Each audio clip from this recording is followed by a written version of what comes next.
que comporá o debate o primeiro palestrante da tarde de hoje, que é o Dr. Luiz Carlos Fasuoli. Então, o Dr. Luiz Carlos Fasuoli, Dr. Ademir Calegari, também, que vai compor a mesa, o engenheiro agrônomo José Mário Jorge, Alta Paulista Mogiana, presente aqui em Araguari na Feira em Café 2012. Muito obrigado pela presença de todos vocês.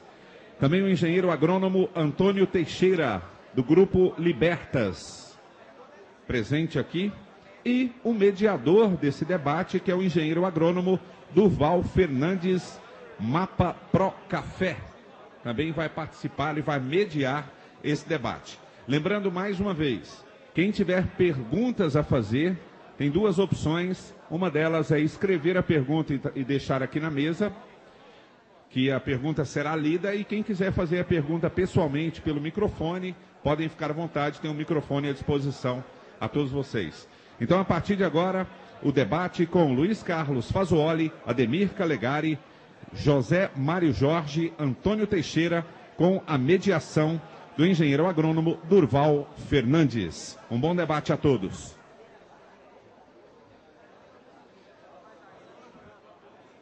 Alô.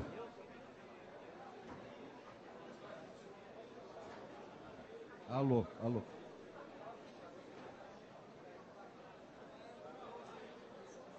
Tá saindo? Esse sorvete aqui não tem jeito. Ah, não.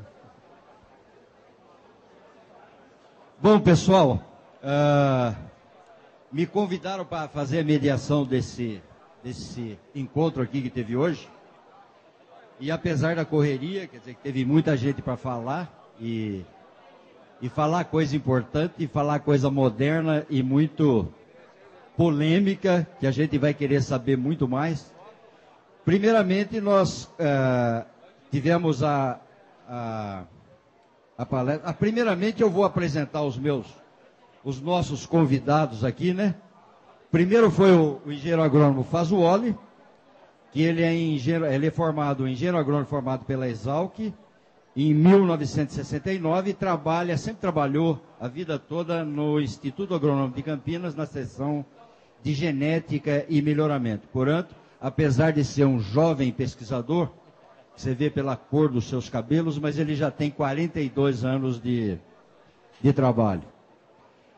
O nosso outro... Eu estou perdido aqui. Eu estou perdido no meio da papelada aqui. Viu? Não, eu estou só falando o que eles falaram. O Ademir Calegari é engenheiro agrônomo, ele é formado lá na Universidade de Pelotas, em 1984. Ele é engenheiro agrônomo do Instituto Agrônomo do Paraná, tem mestrado na Escócia, doutorado na Universidade de Londrina, com um sanduíche na França e nos Estados Unidos. E trabalha com experimentos na área do Paraná e também em São Paulo e em outras regiões. É um ex-técnico agrícola desde 1977 e trabalha com plantas de cobertura praticamente toda a sua vida profissional e continua técnico agrícola ainda, né? Sempre técnico agrícola, né? Graças a Deus, né? Os nossos outros debatedores aqui são o José Mário, que é um engenheiro agrônomo, formado pela Unesp de Jaboticabal em 1979, trabalha na região de Altinópolis, na região da Mogiana, trabalhou 2 anos em fazendas, 3 anos em cooperativas e mais 27 anos de consultoria, basicamente para café. E o Antônio Teixeira é um engenheiro agrônomo formado pela Universidade de Lavras, em 1982, e tem consultoria no sul de Minas, São Paulo, Paraná, durante 4 anos, né? Já faz 4 anos. E ele também dá consultoria para empresas de bioativação. Foi professor durante 13 anos da Faculdade de Uberaba, FASU, de Uberaba, e agora trabalha basicamente com bioativação de solo. Bom, na primeira palestra que nós tivemos hoje, foi proferida pelo Fasuoli, E ele falou sobre variedades, variedades suscetíveis à ferrugem, variedades resistentes à ferrugem, tanto cruzamento interespecífico como cruzamentos naturais, adaptação dessas variedades, regime hídrico, topografia, vento, solo, porte, interação genótipo-ambiente, maturação, espaçamento, irrigação, podas e qualidade da bebida. O nosso Ademir Calegari, que ele fez uma palestra para nós, assim, com uma motivação bem interessante, quer dizer, alguma coisa nós podemos mudar e temos muita coisa para mudar. Falou sobre plantas de cobertura e bioativação do solo, problemas de erosão, perda de solo, perda de fertilidade, de matéria orgânica, de nutrientes, perda de água, capacidade produtiva do solo. Falou sobre a cobertura do solo, capacidade de troca de cátions, matéria orgânica, dinâmica de carbono, fertilidade de solo, biologia, racionalização do uso de insumos, o que é muito importante, principalmente hoje que o custo de produção está aumentando a cada ano, fazendo um diagnóstico adequado dos problemas para cada cultura, manejo de plantas de cobertura, benefícios dessa prática e um sistema sustentável na agricultura.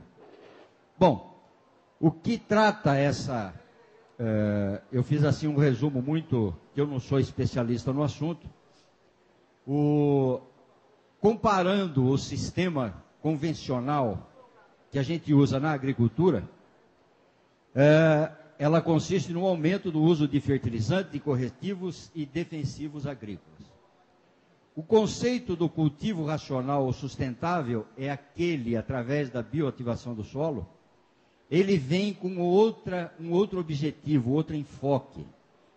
É o de construir a fertilidade e a biologia do solo através do manejo adequado, do equilíbrio nutricional, da atividade biológica do solo, dos componentes orgânicos do solo, da permanência da cobertura morta e viva nesse solo, incorporação de restos culturais, orgânicos, rotação de culturas, e também o uso de produtos aí, de enzimas orgânicos, de algas, no lugar de fertilizantes, controle biológico de pragas e doenças, e inclusive agricultura de precisão. Então, o objetivo principal desse enfoque que ele trouxe para nós, então, é de cuidar do solo antes de cuidar da planta. Então, o objetivo é preparar um alicerce bom porque a planta se desenvolva num ambiente muito melhor. Então, evitar o adensamento de solo, equilibrando fase sólida, líquida, gasosa, cuidar da fauna do solo, isso tanto com micro-organismos, com fungos, bactérias, minhoca, formiga, cupim, nematóide, ácaro, besouro e o que tiver nesse solo. Então, o objetivo para chegar nisso é promover uma agricultura mais equilibrada, sustentável, descontaminando solo, água, alimentos e, principalmente, diminuindo o custo de produção. Eu acho que vocês tiveram aqui palestras que trouxeram muita coisa interessante, nova e coisa que deve estar com um monte de perguntas na cabeça de vocês, que vocês, a partir desse momento, fiquem à vontade para fazer através do microfone ou através de escrito que vocês podem mandar para essa mesa. Os nossos outros dois colegas, que são os debatedores da mesa, eu gostaria que eles também fizessem, pelo menos uns 5 ou 10 minutos, fizessem a apresentação do que eles têm de acrescentar, diante do que foi discutido e diante dos trabalhos que eles já realizam no seu cotidiano. Eu passaria primeiro a palavra, então, para o Zé Mário, para ele dizer alguma coisa. Obrigado. Pessoal, boa tarde. Só pela leitura resumida aí dos currículos, você vê a honra que cabe para um técnico de campo estar aqui compondo esta mesa. Então, eu tenho aqui um papel difícil, vai ser quase impossível trazer alguma informação muito especial ou de grande interesse depois de tudo que foi apresentado. Eu gostaria até de aproveitar a oportunidade, eu sei que aqui a plateia toda estaria se somando comigo para render uma homenagem a esses verdadeiros pesquisadores. Eles sim fazem a história do progresso da agricultura do Brasil. Às vezes a gente vê na mídia se atribuir todo esse sucesso, essa pujança da agricultura brasileira a vários fatores. Capital que é investido, empreendedorismo, até com razão, a persistência e dedicação dos produtores, mas às vezes raramente se fala que nada disso teria um vetor, uma convergência para o sucesso que o Brasil representa hoje, se não fosse o trabalho silencioso da pesquisa, e nem sempre valorizado. Então, peço uma salva de palmas aos nossos dois pesquisadores. E essa homenagem, lógico, extensiva a todos os pesquisadores que são dedicados e a todos os institutos que eles representam, e aqui acho que muito bem representados através do IAPAR e do IAC.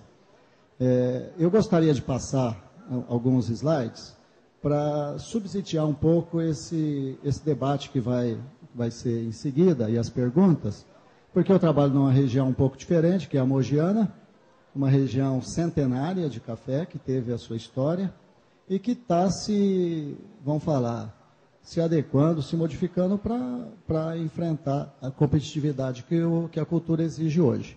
Então, acho que ilustrando aí, a gente pode fazer algum comentário. Nós vamos utilizar um tempo breve para sobrar mais oportunidade para vocês. Esse quadro que eu escolhi,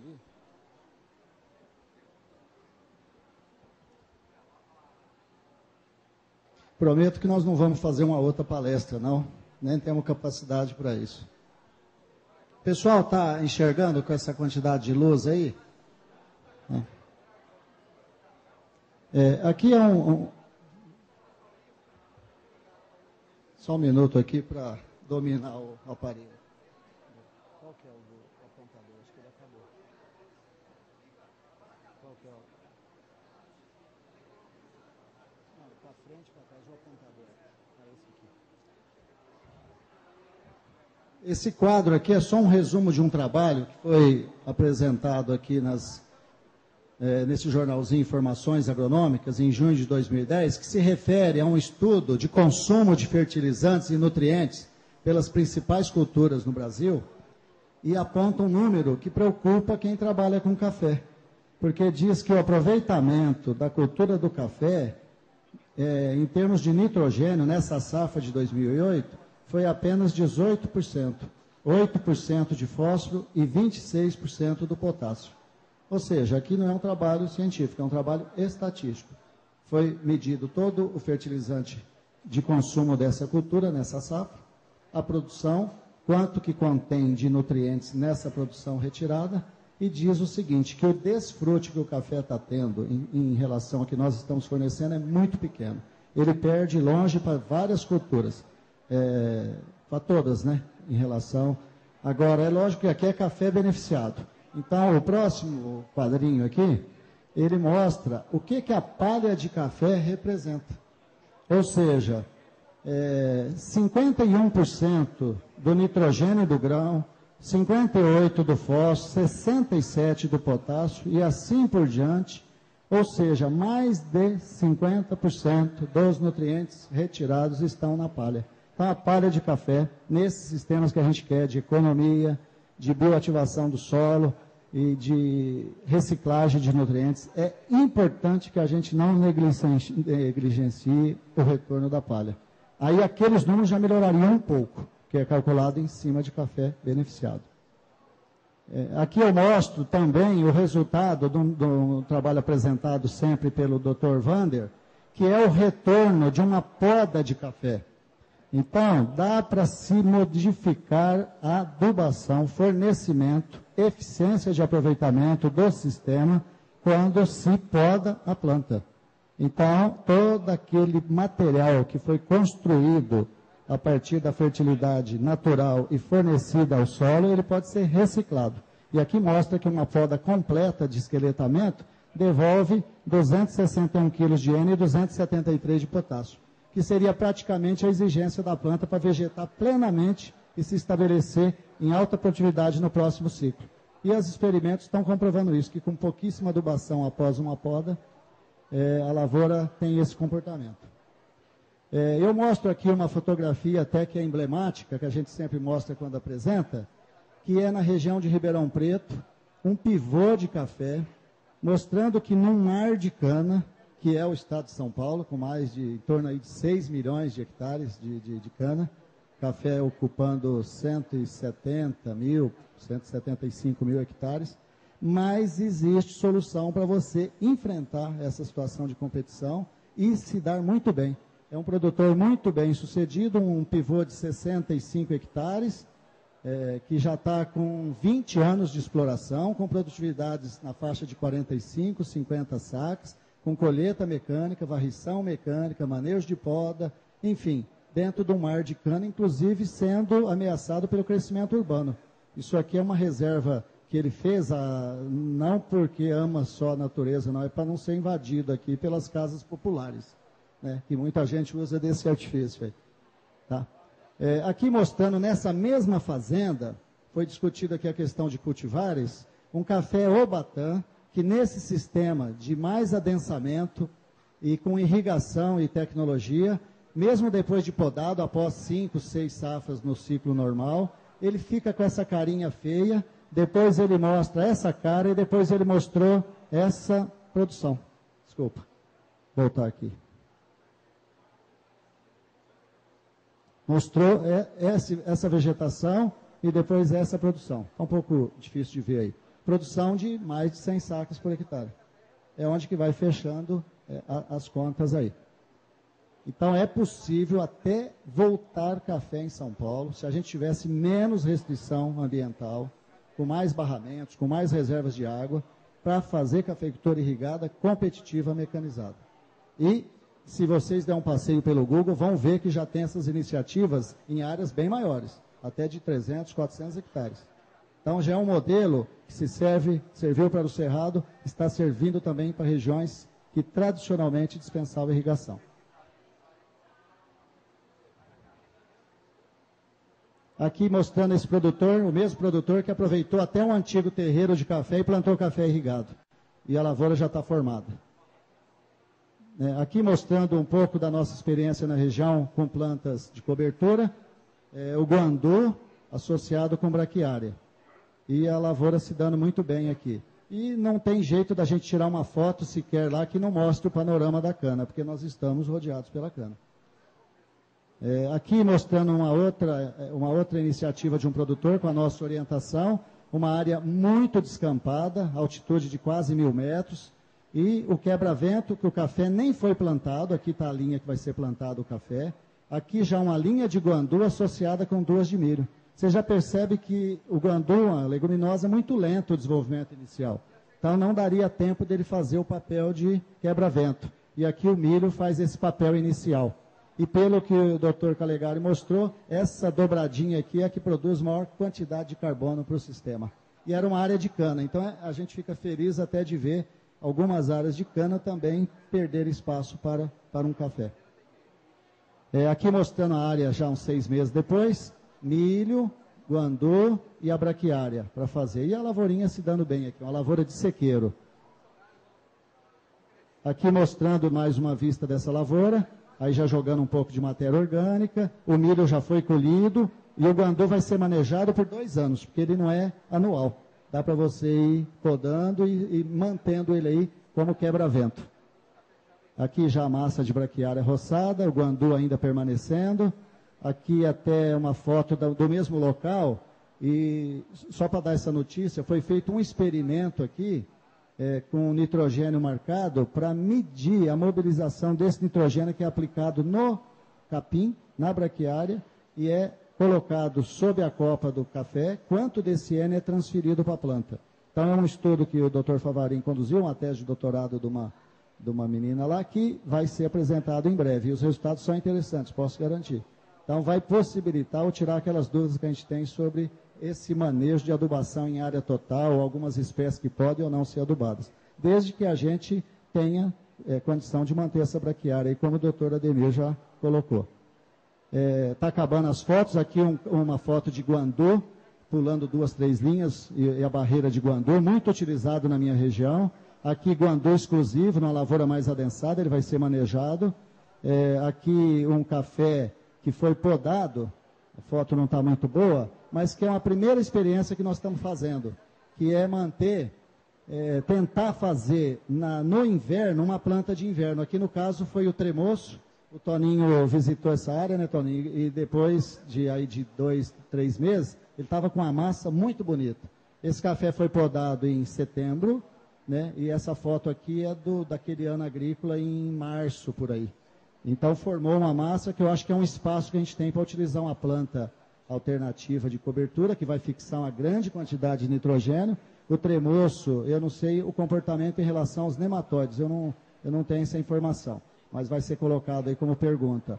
Só que ele é muito bom para formar com pouca água e com frio. Ele aceita o clima da nossa região de inverno tranquilamente. Aqui mostrando que esses manejos de mato são muito melhorados hoje com esses implementos que faz à beira do pé, você não precisa desesperar para usar herbicida. Aqui mostrando que esse manejo lá na região, ele tem mais de 20 anos, é um manejo consagrado, né? Mesmo a gente sabendo dos riscos que tem de você estar multiplicando alguma espécie de nematóide, a nossa região não tem um histórico muito grave desse problema, mas eu acho que foi um grande salto de qualidade que a cafeicultura deu, uma quebra de paradigma até, quando ela rompeu o sistema tradicional de cultivo, que era café no limpo. Nós adotamos, então, essa região é pioneira nesse sistema, ela já nos anos 70 se usava esse sistema, anos 90 ele praticamente generalizou na região, que é solo parado, é usar os princípios do plantio direto, né? Então, o café copiou isso, aqui você pode ver que o café já está maduro, quase em ponto de colheita, e o mato ainda está roçado. Lógico que vai dificultar um pouco a varrição e tudo, mas aqui vai passar uma trincha, um herbicida depois de complemento, e é uma prática usual lá, e o café convive bem. Agora, nós estamos inquietos, lógico, com a apresentação do doutor Ademir, que é bom que a gente saia daqui com alguma preocupação, senão o evento não cumpriu a finalidade. Para a gente explorar melhor agora o que nós podemos adicionar no sistema para melhorar. Aí vai ser uma outra quebra de um paradigma, que é romper o sistema de mato e passar para um sistema cultivado de plantas úteis, os coquetéis, com um diagnóstico daquilo que a gente quer como objetivo. Aí mostrando, então, o desafio que o produtor sempre tem.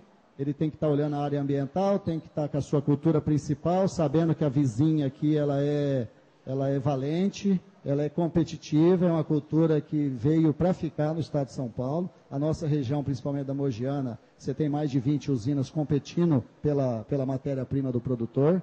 A renda garantida de pelo menos R$ 1.500 por hectare. Então, é um desafio talvez maior do que em áreas até de fronteira, onde você apenas tem que preocupar com a tecnologia e com fazer o seu dever de casa. Aí uma última foto para mostrar que o doutor Ademir, que é o principal, quase que não sai na foto. Aqui um grupo de colegas, alguns que vocês conhecem, estamos aqui juntos, num treinamento que nós tivemos o privilégio de fazer com ele durante um dia, parte teórica e parte prática. E eu acredito que se vocês tiverem a oportunidade aqui no Cerrado de trazê-lo mais vezes, esses ensinamentos vão ser colocados em prática e vão trazer muitos frutos. Então, obrigado. Era isso que eu tinha que apresentar. Bom, agora vamos passar a palavra então para o Antônio Teixeira, para brevemente ele colocar a sua exposição dentro desse plenário. Boa tarde. O Zé Mário tomou meu tempo todo. Eu vou falar só 5 minutos e não vou apresentar nenhum slide. Eu quero agradecer a oportunidade a todos, na pessoa do André Fernandes, de estar participando aqui desse evento. Há 12 anos atrás, eu tenho 30 de formado, eu comecei a trabalhar com bioativação de solos, do sistema solo-planta. Destruíram alguma coisa dele. E há 4 anos eu resolvi largar tudo que eu fazia, dava aula na faculdade, era produtor de hortaliças e dava algumas consultorias. Eu larguei tudo para trabalhar só com bioativação desse sistema. No começo eu tinha dificuldade de explicar o que eu estava fazendo, então eu falava em ativação biológica do sistema solo-planta, Depois eu comecei a falar ativação biológica dos agroecossistemas.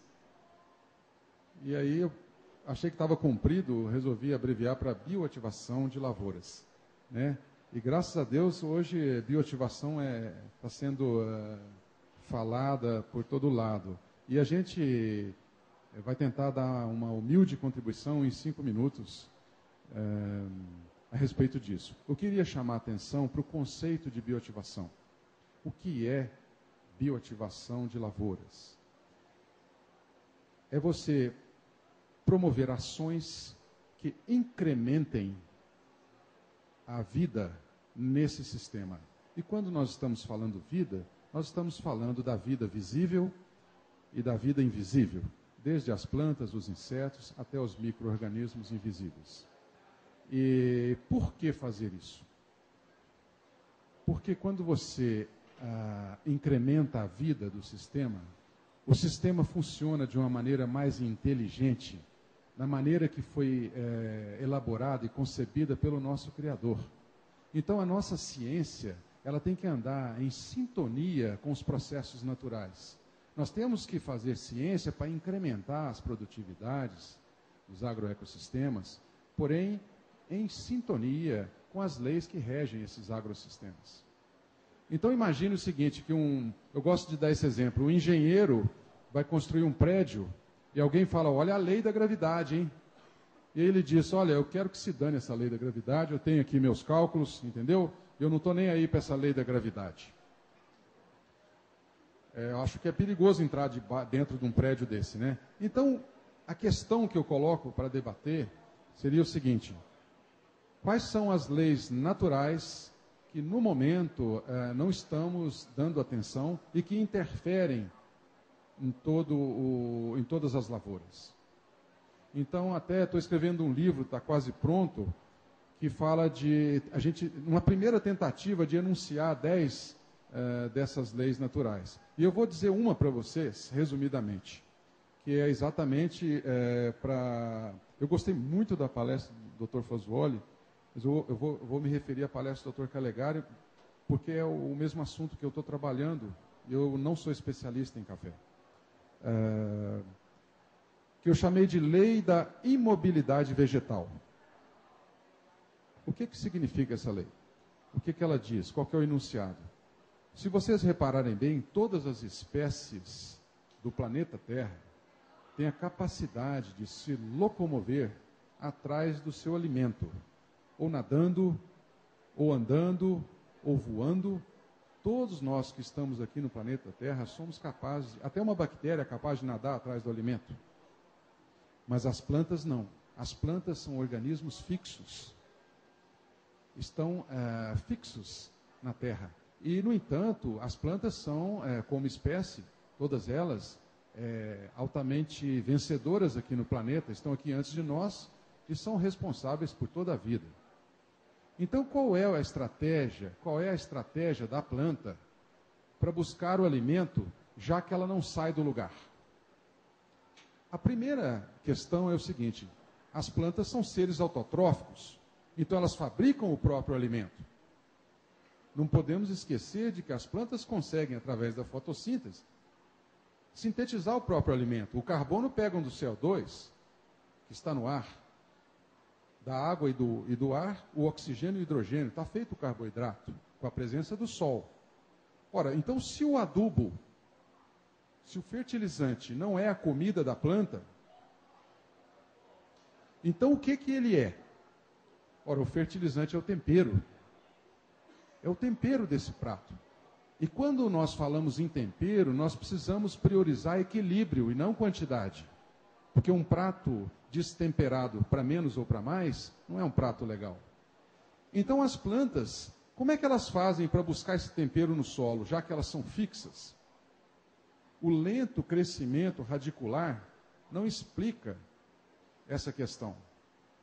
Para você explicar essa questão, é só você ver aquele filminho da vida no solo, está na internet, ou então você colocar um microscópio a nível de rizosfera. Então você vai ver aquele enxame de micro-organismos entrando e saindo da rizosfera. Então você não vai ter dúvida nenhuma de que os micro-organismos do solo, são os responsáveis pela alimentação das plantas. Eles são os garçons das plantas. Então, se você tem muitos garçons, você tem plantas bem servidas. E se você tem poucos garçons, você tem plantas mal servidas. E daí onde que entra o homem nessa história? Onde que entra a ciência e a tecnologia? Olha, nós podemos matar os garçons e passar a responsabilidade de alimentar a planta, pelo menos no que diz respeito ao tempero, aos nutrientes, macro e micro, a responsabilidade passa a ser nossa. E aí haja fertilizante. Ou então nós podemos cultivar os micro-organismos, os garçons dessas plantas, e a partir daí nós acrescentarmos apenas alguma coisa necessária para equilibrar o sistema e manter o sistema produtivo.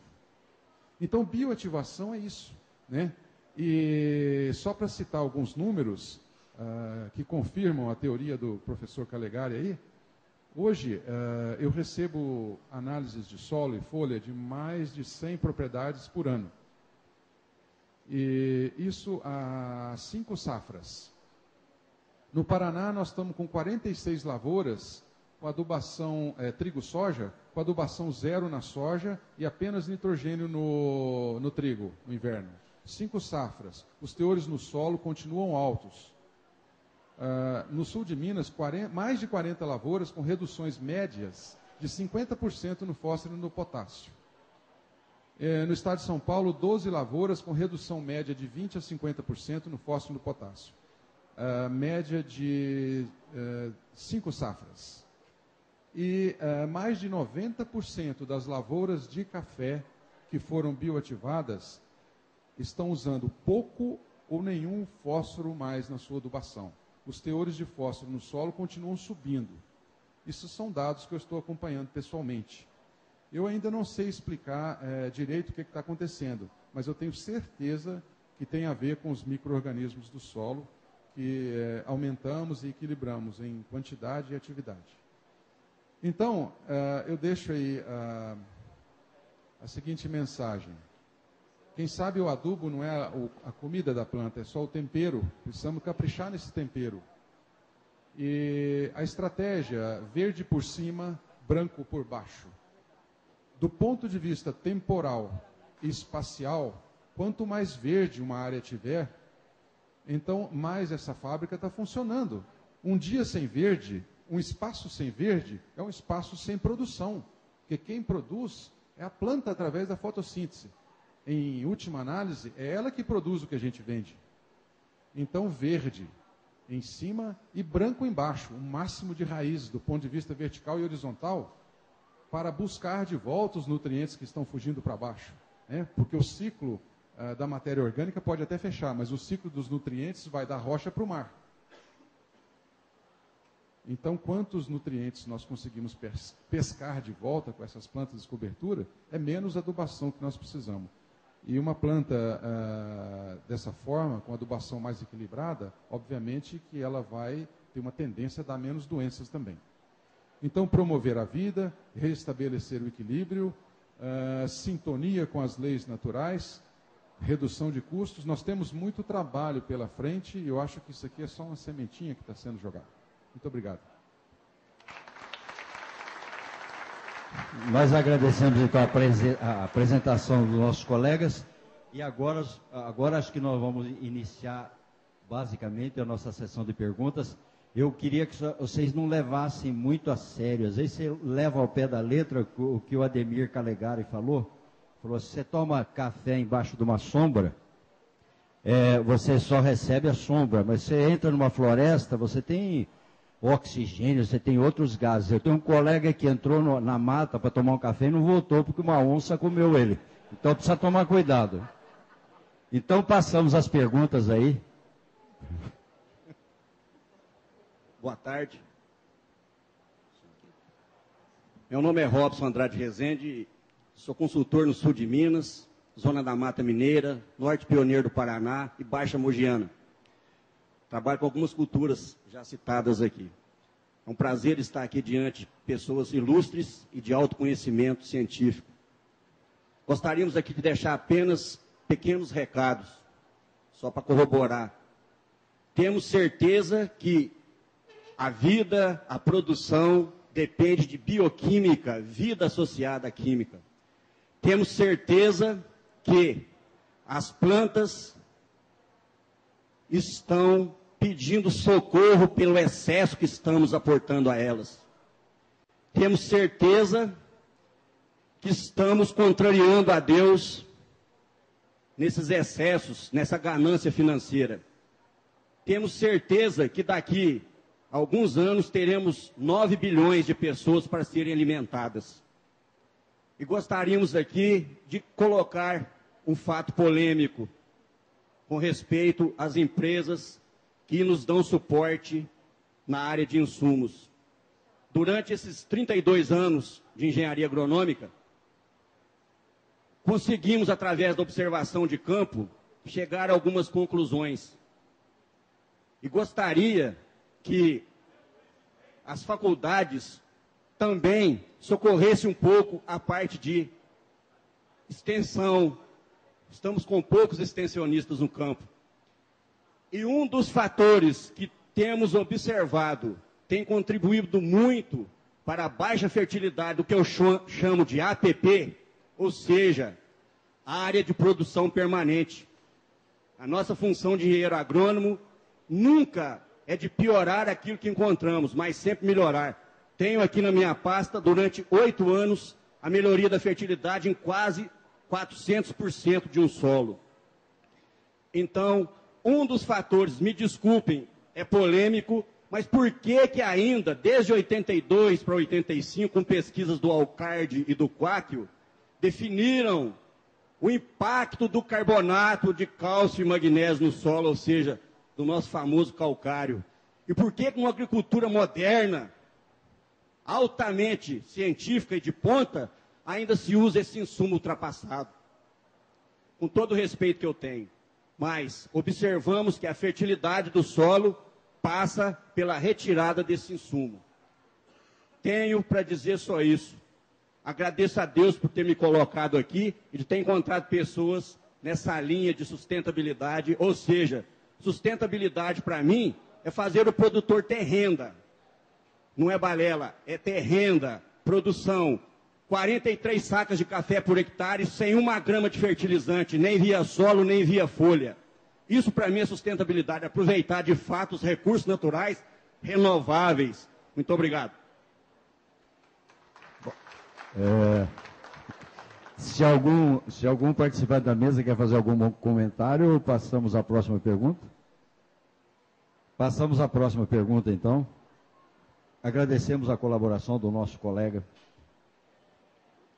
Eu queria perguntar para o professor doutor Fasuoli se o sentido de plantio ele é um critério importante na hora de plantar o café, por exemplo, plantar no sentido leste-oeste, esse tipo de coisa. Certo. Ok.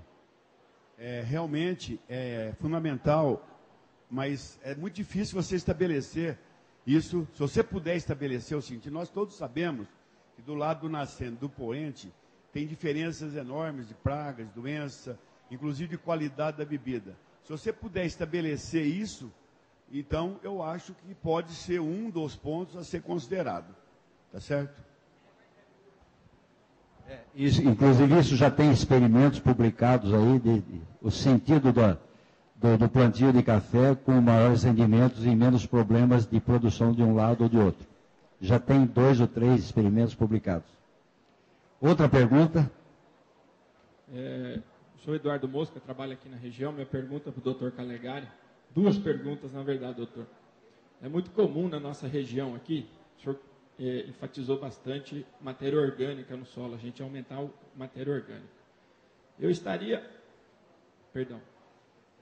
em função de várias granjas que nós temos aqui, criação de peru, criação de galinha, essas coisas todas, então é muito comum o nosso produtor adicionar esse insumo na lavoura.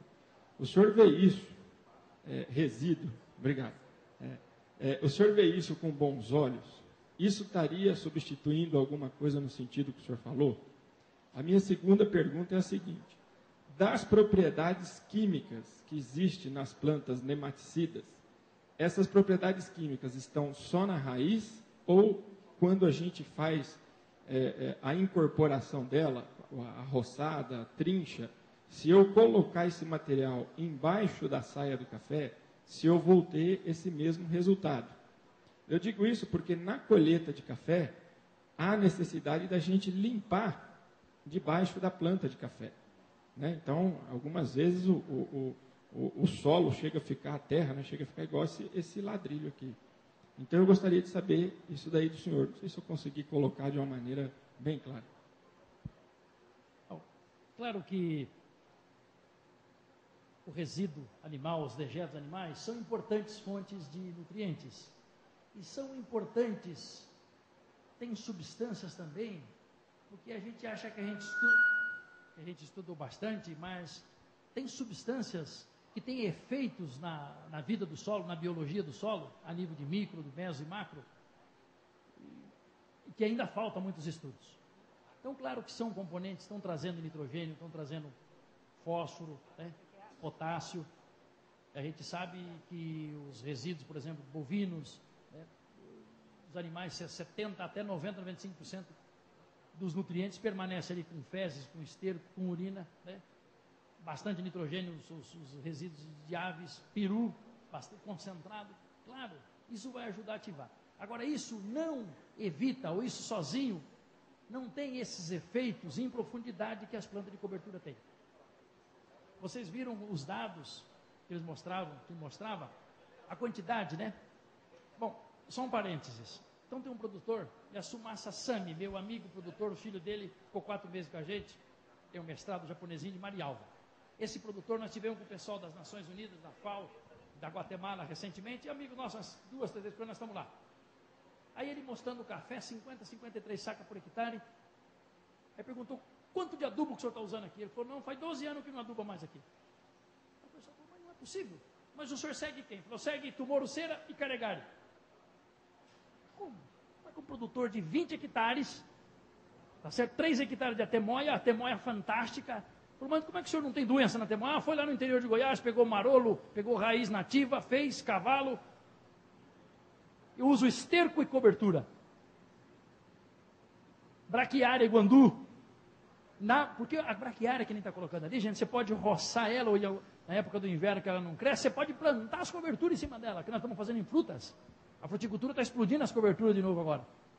Tá certo? Então nós podemos, em cima da braquiária, colocar um coquetel de inverno. Então uma coisa não elimina a outra. O que nós precisamos é de um bom diagnóstico. Só que esse diagnóstico que eu estou falando é principalmente o biológico que nós não temos. Porque esse diagnóstico de folhas, né, o que o Toninho tem colocado, às vezes, a produtividade está aumentando. E isso tem um monte de paradigmas, gente. Nós estávamos na reunião de plantio direto lá em Viçosa, e aí chegou um professor, porque às vezes você sabe que tem vamos dizer, os ninjas, né? Pode ser que alguém fale para o colega, você é ninja nessa planta de cobertura. Gente, eu não acreditava nisso. Quando eu fiz meu mestrado na Escócia, e visitando produtores, acreditava não 100%. Aí chega um tal, escuta, que estão plantando há 2 mil anos, o senhor faz rotação? Ele falou, rotação aqui é que nem o ar, é que nem respirar o ar, não precisa nem falar, isso aqui você não precisa, estamos mortos. A canola aqui é cada 5 anos, senão ela arrebenta de doença. Aí quando você vai na África, o que está acontecendo que não põe adubo, nunca colocou adubo e estão produzindo? Como é que é isso? De onde vem? Eu nunca tinha ouvido as palavras do Toninho, com esse Toninho amigo nosso, mas essa dos garçons, isso é fantástico. Publique logo isso, Toninho, escreva isso. Isso é fantástico, os garçons estão ali, gente. Os bichinhos estão ali fazendo esse trabalho extraordinário, que nós não conhecemos nada disso. E o adubo é o tempero. Mas não estou falando para não adubar. Use o que tem de resíduo vegetal, animal, industrial disponível, com racionalidades. Agora, as plantas de cobertura, esse efeito do guandu, de 5, 6, 7, 9 metros. Ah, carregaram na internet? Não, eu vi, eu estava lá. Eu estava lá na trincheira que o pessoal fez na Cotriza, de 9 metros e 20, e desceram, e tinha raiz de guandu lá embaixo. Aí vem um japonês do Japão, que ganha um prêmio mundial, que ele descobriu que o grão de bico, a lentilha, a ervilha tem, só que o guandu é o campeão, para ter esse ácido psicídico, que é um ácido extraordinário, que consegue complexar alumínio. O fósforo está ali preso. Vocês estão aplicando, você vai na análise, as nossas análises não estão conseguindo captar. Nós fizemos uma análise do solo de Pato Branco e de rocha lá do basalto. Isso não tem nada de novo, gente. Com extrator forte, Nós chegamos a 1.300 ppm de fósforo, talvez 300, 400. Será que não tem tecnologia mundial que você vai aplicar ou algum bioativador que aumenta o fósforo? Claro que tem, tem! Mas por que não põe? Vocês viram agora os inventos, estão tentando 1.200 quilômetros com 1 litro de combustível, lá nos Estados Unidos agora essa semana. E vem mais coisa aí, gente. Vem mais coisa aí forte. Quer dizer, então vamos usar com racionalidade. Essas plantas podem ser usadas. Diagnóstico. Eu tenho nematóide? O que eu tenho? Antes de começar a cultura perene. Seringueira, coco, café, qualquer cultura eu tenho que saber bem. Por quê? Porque está desequilibrado. Por que está desequilibrado? Baixa matéria orgânica, monocultura e excesso de produtos matadores, que estão matando os predadores, destruindo tudo. Aí você fala, tá, cadê aquele produto? Não, aquele produto sumiu. Mas por que não? Ano passado já. Por quê? Porque é cancerígeno. Aí eu estava lá na África, lá em Moçambique, vendo uma área de verdura, de hortaliça, lá nas montanhas de Sheula, lá num paísinho chamado Suazilândia, onde tem um rei, ele tem 14 mulheres, gente. Aí chegamos lá, o pessoal estava bravo, porque ele tinha comprado um aviãozinho, e pagou 56 milhões de dólares um avião jato. O pessoal estava bravo, ele é dono de tudo, né? Aí nós fomos fazer, eu falei assim, gente, qual é a produtividade aqui? Não tem. Você chegar num lugar, carro para andar, não tem. Produtividade não tem. Tem compactação? Não sabemos, não tinha nenhum trator. Fomos fazer, fizemos 20 trincheiras, andando a pé, saia às 4 da manhã. 19 tinha compactada só com enxada, só na mão tem compactação. E daí? Aí nós temos que colocar planta. Quer dizer, você precisa de um diagnóstico primeiro. E muitas vezes nós não estamos fazendo esse diagnóstico, gente. Tá certo? Então eu acho que é aí que nós estamos, desculpe eu me alongar um pouquinho, esses dias uns mineiros, amigos nossos aqui estive lá recentemente em Piuí, né, o pessoal ali do gesso, esse trabalho fantástico do pessoal lá, o Alexandre, o Pó e o Paulinho, tiveram visitando um show rural. Nós estávamos lá com a nossa banda de planta de cobertura, né, 52 do Pedro Iapar, lá, aquela mundaréu de gente todo ano. Aí eles falaram que ia chegar lá, foram uns 4 dias antes, foram em 10 pessoas, 12, e foram visitar alguns produtores. Eu não estou falando mal dos meus produtores, gente. Eu estou falando para a gente, o que nós precisamos melhorar?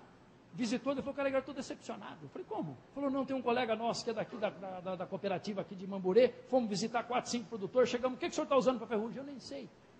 Mas o que o senhor está aplicando? Sabe que eu não sei? Quantas aplicações? Eu não sei, a turma da cooperativa que vê. Rapaz, eu não estou cuidando do meu negócio. Eu não sei que produto, que dose, o que eu quero. Aí você chega num produtor nos Estados Unidos, lá na Austrália, de 1.200 hectares, um funcionário, o que o senhor usa? Eu uso isso quando preciso, eu tenho esse. Tudo! Nós estamos deixando para os outros. Nós estamos achando que o negócio vai andar sozinho. E aí nós estamos onde nós estamos. Negligência.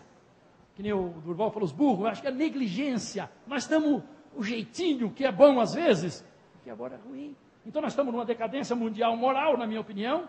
Aí os Big Brother, os Big Body da vida, aí que é gente, o que você fala para os teus filhos? E aí vamos indo, gente. E vem vindo as crises. Aí, e de produto, e de comprar, e de comprar, e de comprar. Então, racionalidade, diagnóstico. Oi? Desculpe, não respondi do nematóides.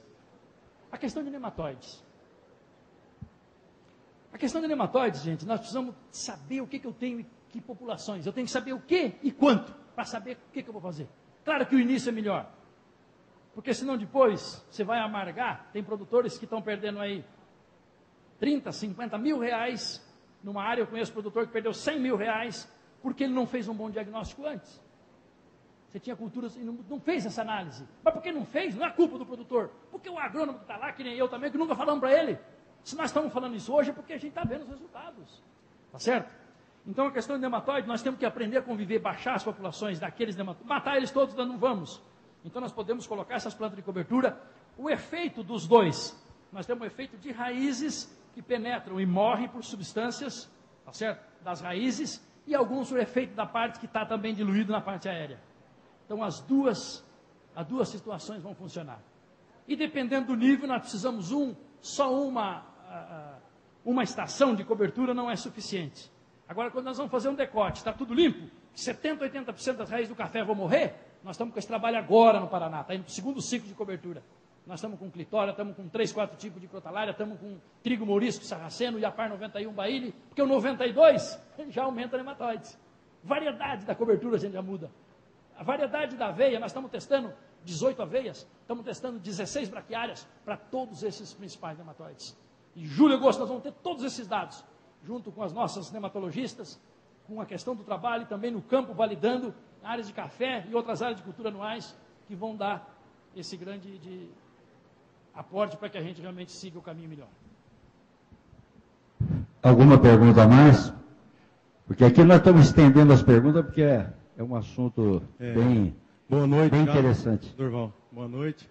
Boa noite a todos. Meu nome é Rodrigo Rodrigues de Oliveira, né? Eu sou técnico agrícola também e biólogo. E há 12 anos atrás eu acompanhei a chegada do plantio direto em soja, milho, que eu dou consultoria em soja, milho e café. E assustei e fui fazer biologia. Cheguei lá, um vendedor de veneno fazendo biologia, né?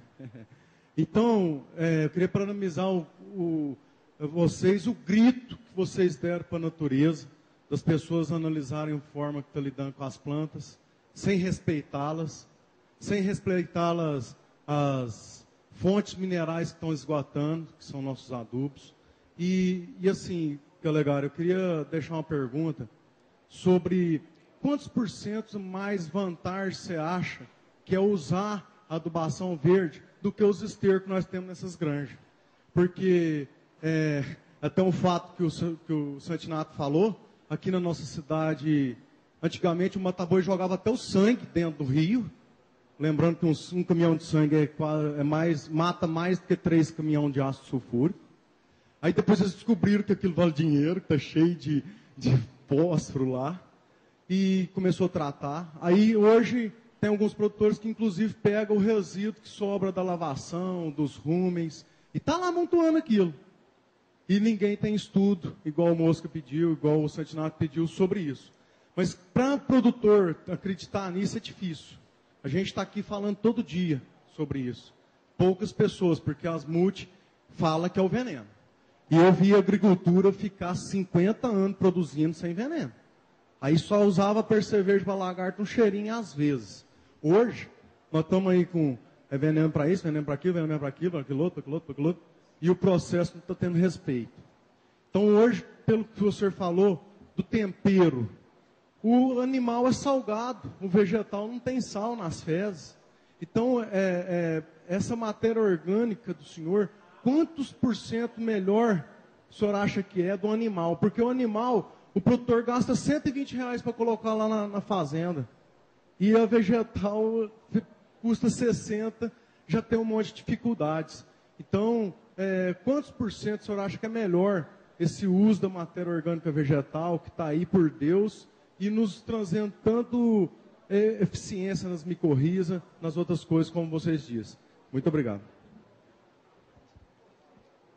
Já estamos falando aqui, eu estou falando realmente demais. Mas é o seguinte, ó.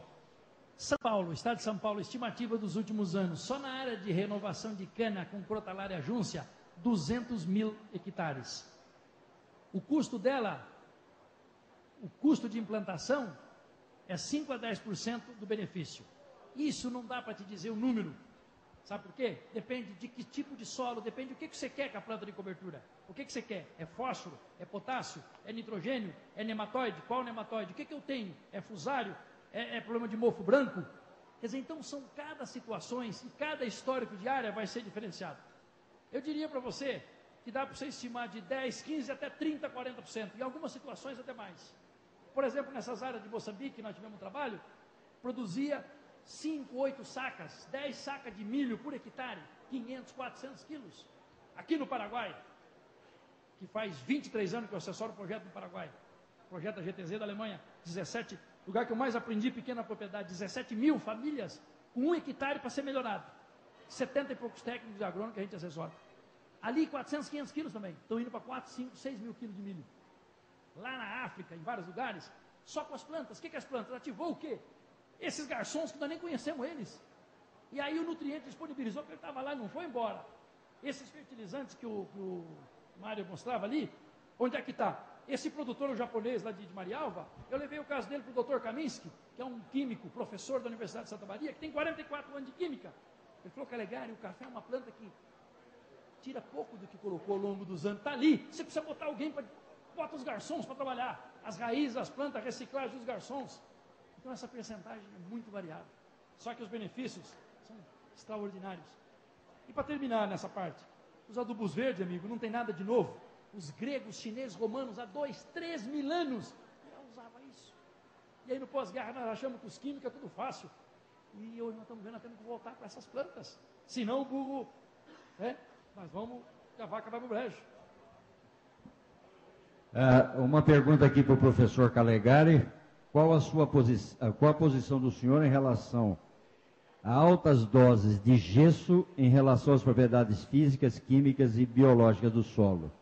E também sobre o posicionamento da braquiária sozinha no café. Questão de gesso, gente. A experiência maior de gesso que tem no Brasil, onde é? De maiores quantidades. Minas Gerais, Piuí, já tive 3 vezes lá com eles. E aí? Dr. Marcos Antônio Pavan, vocês conhecem bem, um dos aí considerado entre os 3 a 4 maiores cientistas de química de solo, conhece bem ele, lá do Iapar, produtor de café há mais de 40 anos, está se aposentando agora, 40 anos de programa. Pavan não assistiu o Globo Rural, que mostrou esse programa, 23 minutos. Na hora que terminou o Globo Rural, nós estávamos em Curitiba, com o pessoal, com os africanos, eu liguei para o Paulinho, falei, Paulinho, por que não mostrou a dose maior? Ele falou, não, o Globo Rural não quis. E a dose maior, você sabe quanto que é, né? Sabe quanto que é, não? 48 toneladas por hectare de gesso. Pavan, você quer ver o vídeo? Eu vou ver, não assisti. Ler o vídeo inteiro. O que você acha disso, Pavan? Todos nós da área de solo do Iapar, o Pavan trabalhou 15, 18 anos com gesso. Nós temos uns aninhos de gesso. O Pavan olhou e falou, incontestável. A única coisa que não está correta em tudo que eu vi no vídeo é aquele senhor, né? Eu não gosto de falar, né? Quando ele pega lá dentro do perfil que mostra as raízes todas, eu tenho um vídeo aí.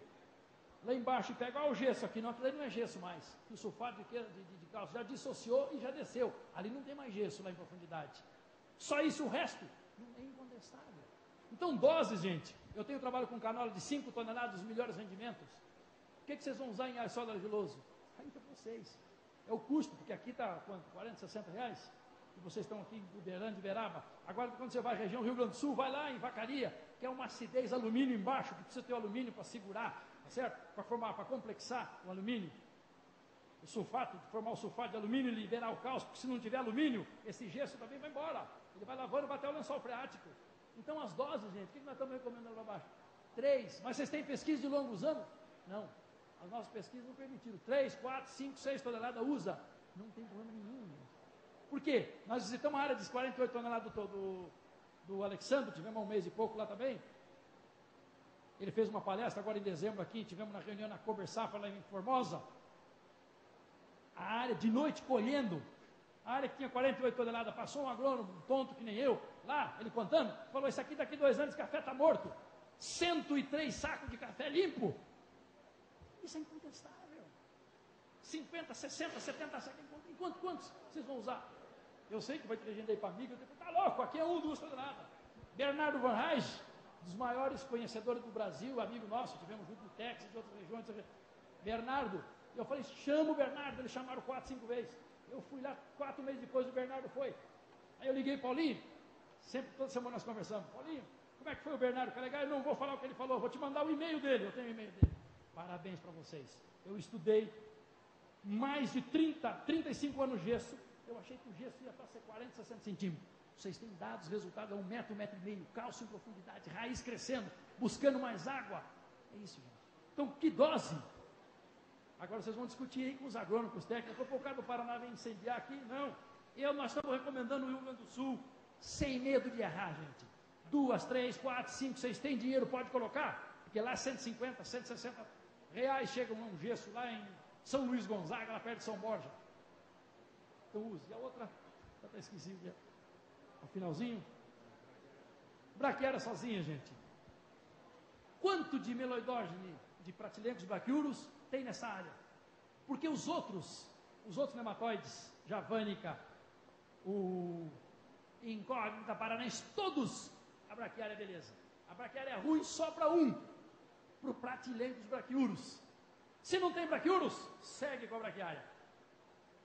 Só um parentezinho nisso. Uma vez um colega nosso, um dos que trouxe a braquiária para o Cerrado, não vou citar o nome porque ele não está aqui para defender.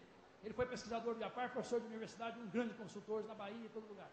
Mora em Londrina ainda. Me viu de longe e falou, Calegari, ó, tuas leguminosas já era, Calegari. Olhei, falei, mas como assim? Não, nós temos uma braquiária para o Cerrado hoje, não precisa mais de leguminosa, de nada. Pensei, o que eu vou falar? Foi que naquela pergunta do agrônomo, o que eu vou falar? Eu falei, olha, essa braquiária vai dar problema. Ele falou, você está louco, rapaz? 4 meses atrás, ele volta e meia, ele vai na praia, ele me viu, chamou de lá. Como é que você sabia? 15 anos atrás. Eu falei, não sabia, meu amigo. Qualquer produto, Roundup Red, puro sozinho, vai dar problema. Um fungicida sozinho, repetido, vai dar problema. Uma semente, uma cobertura, um nabo todo ano, dá problema. Dá problema de nematóide, dá problema de vaquinha, dá problema de abrótica. O uso da braquiária, dá problema. Muitos anos o sistema não pode se estreitar. A natureza não quer isso. Coma só alface todo dia, você vai morrer. O que os romanos faziam? O Bart sempre fala. Chegava no prisioneiro, o que você quer comer? Filho de gaúcho, de gaúcho, só churrasco, almoço, café da manhã, almoço e janta. Não, eu sou do verde, eu só como verdura, come verdura. Segunda, 3 dias, dor de barriga, ia morrer. O italiano não é só massa, pasta, pizza, todo dia. Morre, o solo é igual. O solo é igual, nós temos que aprender isso. Tem que diversificar a heterogeneidade do sistema. Alguma pergunta a mais? Leva o microfone para ele lá.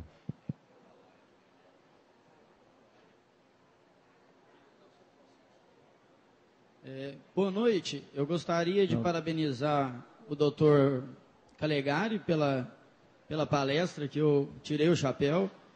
Esqueci de falar meu nome, desculpa. Eu sou Fabiano, sou agrônomo, sou técnico em resíduos. Parabenizar o Toninho também por mais uma aula que eu aprendi do tempero, né? E tive o prazer de ser aluno dele na faculdade. E quero pegar o gancho da pergunta do Eduardo Mosca e perguntar para o senhor, doutor Calegari, o seguinte: o pessoal tem aplicado muito essa cama de frango in natura. Eu queria saber o que o senhor tem para falar para a gente sobre isso. Obrigado. Essa cama in natura no café novo, na área. Bom, pessoal, é o seguinte. Na área da projeção da Copa. Eu vou falar um pouquinho e vou passar para o Toninho, que o Toninho tem uma grande experiência com compostagem. Eu trabalhei com composto de esterco de suínos, esterco de aves, de alturas de pilha, testamos temperatura toda. Então, o tempo do composto para ele equilibrar, para umificar, para daí estar tranquilo. O esterco novo, ele está em processo, tá certo? Então, o que vai acontecer? Há uns 94, 95, eu estava na escola, são 5, 6, 11, 13 anos atrás, região de Marechal Rondon, o pessoal plantava nabo forrageiro, deu uns 40 dias de seca, o pessoal incorporava ainda, não tinha muito plantio direto lá. Incorporava tudo aquele nabo, aquela massa, e não choveu 30, 40 dias. Quando choveu, o pessoal passou uma grade em cima para dar uma acertada naquilo ali, 2, 3 dias, entrou plantando soja, milho, feijão. O que aconteceu? 85% uma planta nasceu, outra está fermentando. Aí o Sérgio Groff, meu amigo, me ligou lá na Escócia, lá em Aberdeen, Calegari, aqui um desastre, a televisão falando que o nabo é uma desgraça. Falei, rapaz, mas não tem um agrônomo nessa cidade? Vocês foram abrir, viram o que estava lá? Está quente. Ele ligou para mim no outro dia, eu falei, claro, rapaz, olha, tem que o processo de fermentação passou, aquilo ali acabou, qualquer coisa. Esterco cru, você vai ter esse problema. E a outra coisa, a N também você vai perdendo. Aí tem a questão do gesso. Você pode botar, por causa que o enxofre vai fazer combinação e vai evitar perdas de N. As perdas de N podem andar de 40, 50, até 75, 78% você pode ter. Forma de NH3. Amônia vai perder. Que vira N2, que está cheio aqui. 79% do ar aqui é N2, o gás elemental. E nós temos uma leguminosa que buscar. Então o que você vai fazer? O ideal é compostado, não dá. Você está com a cobertura crescendo, uma aveia, um milheto, joga em cima, depois deita esse material. Compostado ou junto com a cobertura e tal, fantástico. Eu vou passar a palavra aqui para o Toninho, que tem uma grande experiência em compostagem e outras coisas. Toninho. Rapidamente, a questão de jogar o resíduo cru ou compostado, resíduo vegetal ou animal. Na escola, por exemplo, do professor Kiel, né, ele é a favor do composto organomineral, né? O composto organomineral maturado. Existem outras escolas japonesas, principalmente do Dr.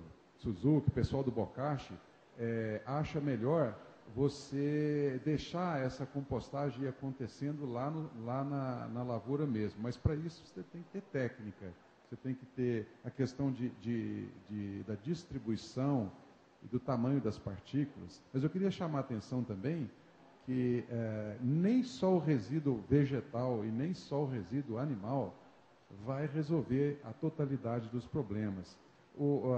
Existe uma tendência mundial apontando para o lado do organomineral, né?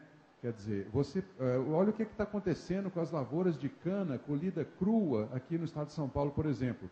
10 anos de colheita de cana crua, e você vê aquela palha, é um problema hoje para eles. Aquela palha ela resseca, ela vira CO2 praticamente, e ela não decompõe, ela não fermenta. Por que ela não está fermentando?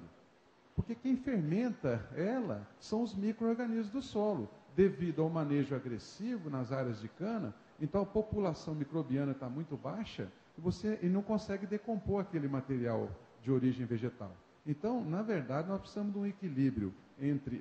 se nós vamos aumentar a população microbiana do solo, nós temos que ter mais carbono para eles comerem, né? Por outro lado, se a gente colocar o carbono e não tiver os micro-organismos, nós não conseguimos completar o ciclo. Então, o ideal seria o balanço, né? O resíduo de origem vegetal, o resíduo de origem animal, né? Um olho aí na relação CN, e a questão de fazer a compostagem na fazenda ou no próprio solo lá, eu penso que as duas formas dão certo, mas tem que ter ciência para isso, né? Tem que ter estudo para isso.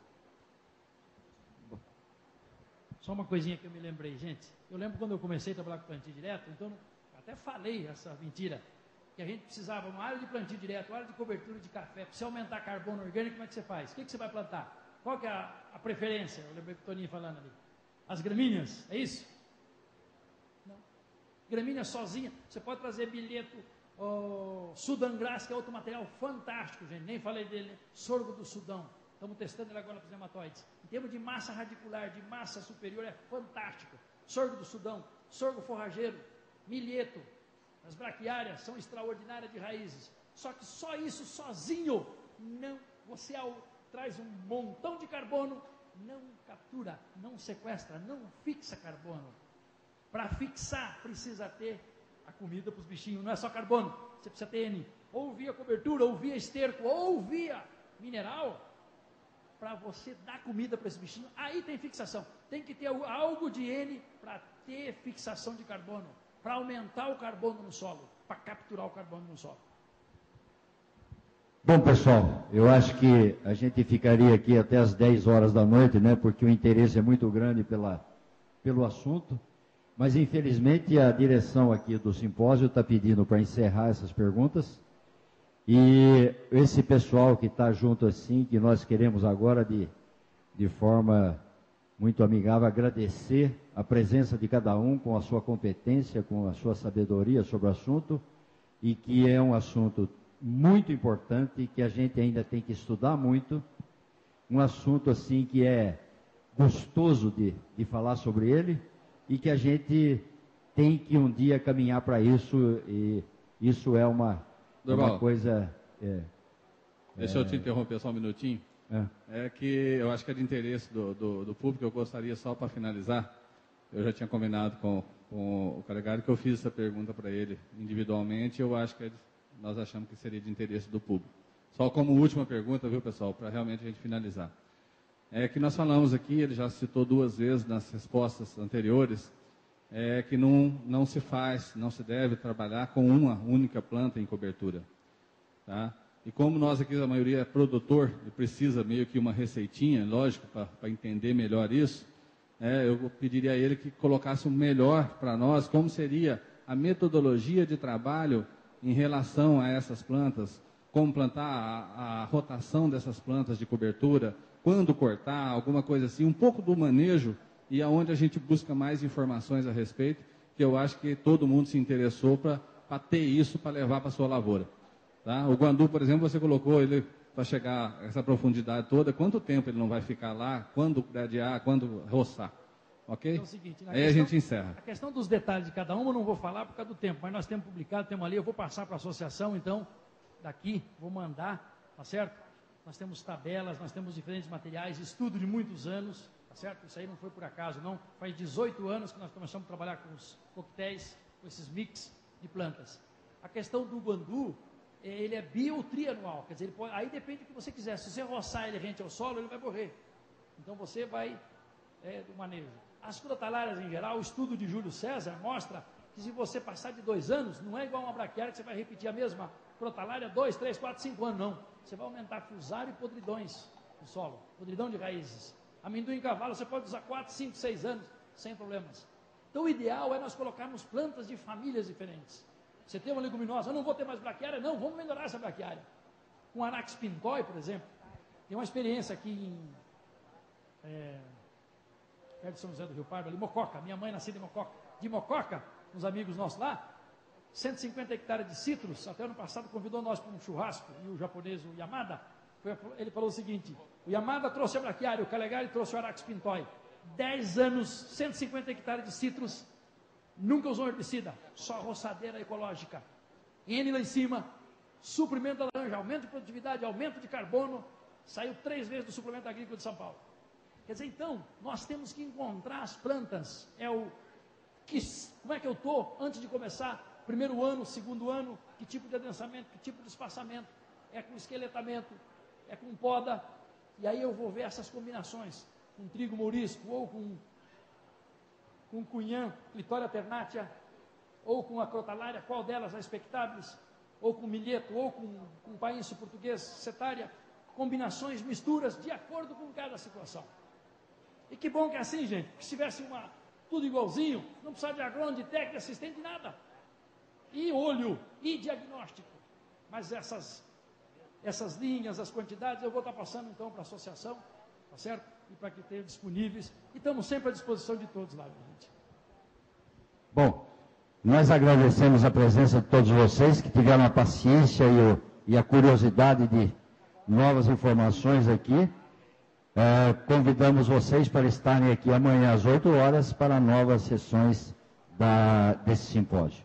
Agradecemos a presença de todos os nossos convidados que pela sua competência e dedicação e conhecimento fizeram desta tarde um verdadeiro sucesso. Muito obrigado.